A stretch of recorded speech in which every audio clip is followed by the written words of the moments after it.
కనక కమల విరాజిత గంధపుష్పాని పూజ పరిశుభాలం బ్రాహ్మణ జీవశోభా సకల గ్రాజవస్తే కన్యకా దండ మధ్య ఉభయ కుల పవిత్రం మంగళం సూత్రబంధనం.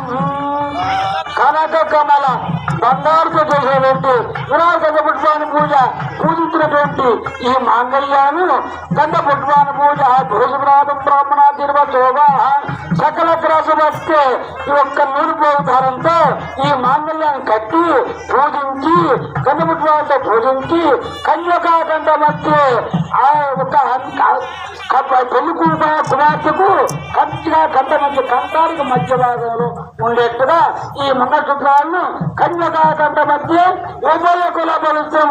అటు పెళ్లి కొడుకు కుటుంబం కానీ పెళ్లి కుమార్తె కుటుంబం కానీ చల్లగా ఉభయ కుల పవిత్రం మంగళం సూత్రబంధనం. ఈ రెండు కుటుంబాలు బాగుండాలని నేను అమ్మవారి గదిలో మాంగళ్యాలను ధరింపజేస్తున్నాను అని ఇక్కడ అర్థం అన్నమాట.